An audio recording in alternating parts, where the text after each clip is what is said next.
Hi అండి. ఆహ్, వెన్నుపోటు దినంగా అయితే వాళ్ళైతే ప్రకటించుకొని వైసీపీ అయితే ముందుకొచ్చిందండి. ఏదైతే కూటమి గవర్నమెంట్ సంవత్సర పాలన కాలంలో ప్రజలకు వెన్నుపోటు పొడిచారన్న థాట్ తోటైతే ముందుకొచ్చి కొన్ని కొన్ని నిరసనలైతే తెలపడం చూసాం వైసీపీ వాళ్ళు కార్యకర్తలైతే. మేము కొంతమంది మెయిన్ నాయకులు కూడా అంబటి రాంబాబు కొంతమంది రావడం చూసాం. దీనిపైనైతే నేను ఒక వీడియో చేశాను. వీడియో చేస్తే దానిపైన చాలామంది కూడా కామెంట్లు పెట్టారు కొన్ని. సరే అది పక్కన పెట్టేస్తే విషయం ఏంటంటే టీడీపీ నాయకులు గానీ, లేకుంటే టీడీపీ కార్యకర్తలు గానీ, నిజంగా టీడీపీ కార్యకర్తలు కూడా చాలా అవమానాలైతే పడతా ఉన్నారండి. ఇది నేను స్పెషల్‌గా గమనించిన విషయం. ఎందుకంటే, ఊర్లో తలెత్తుకొని తిరగలేకపోతున్నారు. 124 సీట్లతోటి టీడీపీ గవర్నమెంట్ ఫార్మ్ చేసింది. అంటే కూటమి గవర్నమెంట్ ఫార్మ్ అయిన తర్వాత, చంద్రబాబు నాయుడు గారు సీఎం అయిన తర్వాత సంవత్సరం కాలం పూర్తయింది. సంవత్సరం కాలం పూర్తయిన తర్వాత కూడా మీరు సంక్షేమంలో కనీసం 1, 2 అన్నా మీరు ఇంప్లిమెంట్ చేయలేదంటే ఎలా ఎలా చెప్పండి? కార్యకర్తలు రోడ్లెమ్మట ఎలా తిరుగుతారు చెప్పండి? ఇప్పుడు వైసీపీ కార్యకర్తలున్నారు. వాళ్ళు చూసినప్పుడు ఖచ్చితంగా ఒక ఎద్దేవైతే చేస్తారు గదా! అరే! చంద్రబాబు నాయుడు వచ్చేసి సంవత్సరం కాలం పూర్తయింది. ఒక్క పథకమైనా మీరు ఇప్పించగలిగారా? చేశారని అయితే మాట్లాడుతుంటారు కదా వైసీపీ వాళ్ళు. దానికి వాళ్ళకి సమాధానం ఏం చెప్పుకోగలుగుతారు చెప్పండి? కార్యకర్తలు ఎంత అవమానంగా ఫీల్ అవుతున్నారు. దీని గురించి నేను మాట్లాడాను ఆ రోజు. కాపోతే ఈరోజు మీరు చూసుకుంటే ఏదైతే వెన్నుపోటు దినానికి ఎంత ఆదరణ వచ్చిందో మీరు చూసారు. మీరు అర్థమైందా? సోషల్ మీడియా ఎందుకంటే మెయిన్ సోషల్ మీడియానే. సోషల్ మీడియాలో టీడీపీ వాళ్ళు ఉంటారు, వైసీపీ వాళ్ళు ఉంటారు, జనసేన వాళ్ళు ఉంటారు, బీజేపీ, కాంగ్రెస్ అందరి మంది న్యూట్రల్‌గా ఉండేవాళ్ళు కూడా ఉంటారు. వాళ్ళందరూ ఒక వీడియో మనం పెట్టామంటే దానికి విపరీతంగా లైక్స్ ఇస్తుంటారు, కామెంట్ కూడా చేస్తూ ఉంటారు. లైక్స్ ఇచ్చారంటే మీరు అర్థం చేసుకోవాల్సింది ఏంటంటే, ఇప్పుడు నేను ఒక టీడీపీకి వ్యతిరేకంగా మాట్లాడుతున్నానంటే నాకు ఒక లైక్స్ ఎక్కువ వచ్చాయంటే అప్పుడు ఆటోమేటిక్‌గా ఏంటి, నేను చెప్పిన మాటలు వాస్తవం అని అర్థం చేసుకోవాలి మీరు. ఎందుకంటే ఒక్క వైసీపీ నొక్కితేనే అక్కడ విపరీతంగా వ్యూస్ రావు, అలానే విపరీతంగా లైక్స్ అయితే రావండి. ఎందుకంటే మీరు చూసుకుంటే ఏదైతే మూడొచ్చినాయి కదేంటి, వెన్నుపోటు దినం కింద వైసీపీ వాళ్ళు వచ్చారు. వెన్నుపోటు దినం కింద. అలానే మీరు చూసుకుంటే జనసేన వచ్చేసి జనసేన పవన్ కళ్యాణ్ అంత చరిష్మా ఉంది. ఆయన చూస్తే మీకు సంవత్సర కాలం పూర్తయింది. సంబరాలు చేసుకోమని అయితే ఆయనైతే చెప్పుకొచ్చారు. కూటమి గవర్నమెంట్ సంబరాలు చేసుకోండి మంచి జరుగుతుందని. అలాంటి టీడీపీ వచ్చేసి జగనాసుర పాలన ముగిసి సంవత్సరం కాలం అయిందని వాళ్ళు సంబరాలు చేసుకున్నారు. ఇదొక ట్రెండింగ్ చేశారు. హ్యాష్ ట్యాగ్ పెట్టి ఒక ట్రెండింగ్ అయితే చేశారు. ట్రెండింగ్ చేస్తే మీకేం అర్థమైంది? ఇక్కడ ఎక్కువ హ్యూజ్ గాని ఎక్కువ మంది దీన్ని ఆదరించింది వైసీపీ వెన్నుపోటు దినం కింద ఆదరించారు. అంత చరిష్మా ఉన్న పవన్ కళ్యాణ్‌ది ఎవరు కూడా పట్టించుకోలేదు.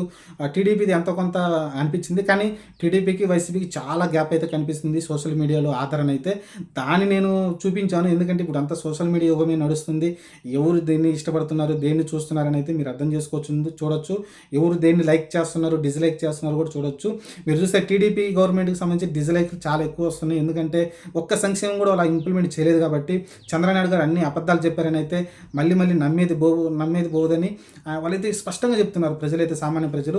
ఎందుకంటే చాలామంది బయటకు వచ్చి చెప్పలేరు కదా, మీడియా ముందుకు వచ్చేసి మైకులు పట్టుకొని చెప్పలేరు. ఖచ్చితంగా సామాన్య ప్రజల్లో అయితే వ్యతిరేకత కనిపిస్తుంది. అందులోని టీడీపీ వాళ్ళలో కూడా వ్యతిరేకత కనిపిస్తుంది. మీకు విలేజ్కి వెళ్ళి ఒకసారి వెళ్ళమని చెప్పండి. మీ నాయకులను వెళ్ళి అంతకుముందు ఏది ఎలక్షన్కి ముందు వెళ్ళి మీకు 15,000, మీకు 20,000, మీకు చెప్పుకుంటా వచ్చారు కదా, మీకు దాదాపు ₹1,00,000 దాకా మీకు ఆదాయం కాబోతుందని చెప్పుకొచ్చారు. అది ఇప్పుడు ఒకసారి తిరగమని చెప్పండి. ఎంత టీడీపీ కార్యకర్తలే తన్నే పరిస్థితి ఉందండి ఖచ్చితంగా. ఎందుకంటే తిరగబడే పరిస్థితి కనిపిస్తూ ఉంది. అంత వ్యతిరేకత అయితే కనిపిస్తూ ఉంది ప్రజల్లో అయితే. ఎందుకంటే ఇప్పుడు అర్బన్ వదిలేసేయండి, అర్బన్ సిటీస్లో ఉండే వాళ్ళని వదిలేసేయండి. సామాన్య ప్రజలు ఏదైతే విలేజెస్లో ఉంటారో వాళ్ళు ఏం చూశారు? వాలంటీర్‌కి ₹10,000 జీతం వస్తుందనుకున్నారు. లేకుంటే తల్లికి వందనం పేరు మీద 20,000 వస్తుందనుకున్నారు. అంటే ఇద్దరుంటే 30,000 వస్తుందనుకున్నారు. ముగ్గురుంటే 45,000 వస్తుందనుకున్నారు. ఆ తర్వాత మీరు చూసుకుంటే అన్నదాత సుఖీభవ ఇంతకుముందు 13,000 అలా వచ్చేది. ఇప్పుడు 20,000 వస్తుందని ఆశపడ్డారు.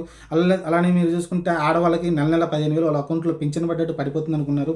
అలానే పింఛన్ ₹1,000 పింఛన్ కాబట్టి 4,000 వాళ్ళు వస్తాయి కాబట్టి ఎస్పెషల్ వాళ్ళు ఓట్లు వేశారు. ఇలా ఇవన్నీ చూసే కదా ఓట్లు వేసింది. విలేజ్‌లో ఉన్న వాళ్ళు, పూర్ పీపుల్ అందరూ వేసింది. అది చూసే కదా ఓట్లు వేసింది. చూసుకుంటే మీకు దాదాపు 164 సీట్లు వచ్చినాయి అంటే ఎందుకు? అటు పక్క 40% ఓట్లు వచ్చినప్పటికీ దాదాపు హ్యూజ్ మార్జిన్ అయితే మీకు కనిపించింది.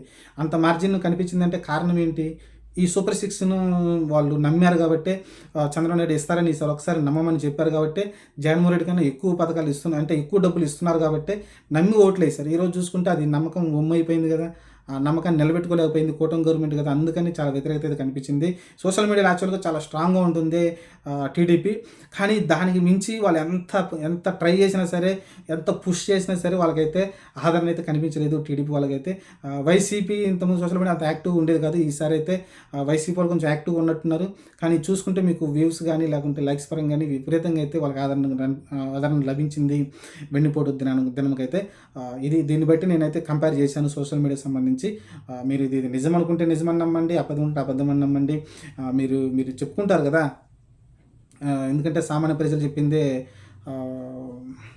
ఏదైతే నిర్ణయమే ఫైనల్ అవుతుందని. ఈరోజు సామాన్య ప్రజలే కదా సోషల్ మీడియాలో ప్రతి ఒక్కరి దగ్గర స్మార్ట్ ఫోన్ ఉంది. ఏదైతే మనకి కాల్స్ వస్తుంటాయి కదా! చంద్రబాబు గారు ఎక్కువ ఈ ఐవీఆర్ కాల్స్ ఎక్కువ నమ్ముతూ ఉంటాడు. ఇదిగో మీకు ఈ ఎమ్మెల్యే పెడుతున్నాం, ఈ ఎమ్మెల్యే మీకు ఓకేనా, నచ్చితే ఒకటి నొక్కండి, నచ్చకపోతే 2 నొక్కండి. ఇలా రకరకాలుగా అయితే ఆయన టాక్టిక్స్ ఉంటాయి చంద్రబాబు నాయుడు గారి. ఎక్కువ ఇదే నడుస్తా ఎక్కువ ఈ సోషల్ మీడియా, ఈ నెట్‌ని ఎక్కువ నమ్ముతూ ఉంటాడు చంద్రబాబు నాయుడు. అలాంటి నెట్టే చెప్తుంది ఈరోజు. కూటమి గవర్నమెంట్ ఫెయిల్ అయిందని, కూటమి గవర్నమెంట్ మీద వ్యతిరేకత చాలా ఎక్కువ ఉందని.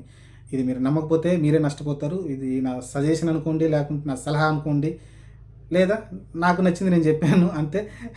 అది మీరు తీసుకుంటే తీసుకుంటే లేకుంటే లేదు. నాకు తెలిసిన ప్రకారం, నేను చూసిన ప్రకారం అయితే సామాన్య ప్రజల్లో వ్యతిరేకత చాలా పెరిగిపోతుంది. దాన్ని తగ్గించుకునే ప్రయత్నం అయితే చేయండి.